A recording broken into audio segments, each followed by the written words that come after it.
A question which basically changes everything. Does consciousness emerge from matter, or does matter emerges from consciousness? Now, modern neuroscience tells us that your 3-pound lump neurons and chemicals somehow creates your thoughts, your feelings, and your entire subjective experiences. But what if I told you that everything happens backwards? See, ancient wisdom tradition, take it from modern Hermeticism or Buddhist philosophy or Advaita, everything points out to one revolutionary idea, which is that consciousness comes first and matter comes second. Your brain does not create thought, it receives them, just like a radio, which is basically tuning into the frequencies which is already there. But if that's true, then how can you change what you are tuning into? Now, to understand this particular thing, you have to first understand the most oldest and the most powerful teaching present on the earth, which is the Hermetic principle of mentalism.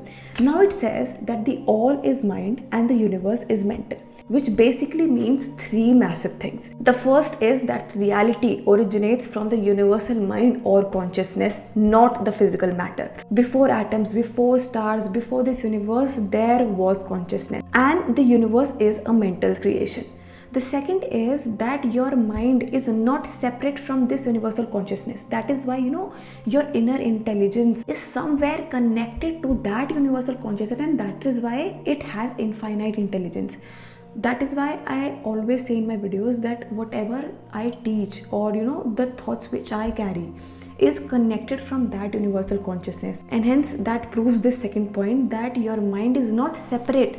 It is integrated into that universal consciousness, and you're not a random accident. You are a localized expression of that infinite intelligence which is present there. And the third is that thoughts does not arise from the brain chemistry. Your brain is just an instrument, or basically it's just an receiver of that infinite intelligence, and it is through your mind that infinite intelligence is actually expressing itself. And the Hermetic tradition teaches that the physical plane is actually coming from the mental plane.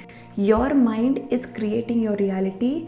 Your mind is participating in your reality because it is acting as a receiver. And here it gets practical, and modern neuroscience is proving this through neuroplasticity, through rewiring, that your mind is creating matter. Now the ancient Indian philosophy, which is Advaita Vedanta, says that your Atman is Brahman, which means that the individual consciousness, which is Atman, is equal to Brahman, which is the universal consciousness. That means that both are integrated, they are connected. Your brain is not creating awareness. It's like a mirror through which consciousness shines. So you are not your thoughts. You are not your mind. You are that witness consciousness which is actually observing everything. And that is why you can actually master your mind, because you are not the mind. You are an awareness behind that mind. Now the Buddhism adds another layer, which is called the Shunyata, which is also called emptiness, which says that thoughts does not arise from the solid self. Instead, thoughts arise from the interplay of consciousness and conditions, which is the conditions you live in, the habits you have,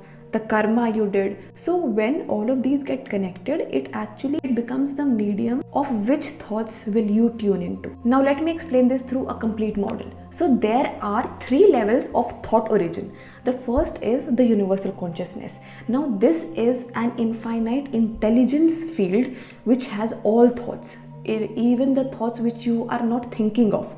It has everything. It is the source which contains all potential thoughts. Now the second is your individual mind, or your individual consciousness or soul. Now here your personal consciousness acts as a filter. It basically selects thoughts which is based on your conditioning. It could be based on your patterns, your beliefs, your perception, or your intention, and this is where you have the most power.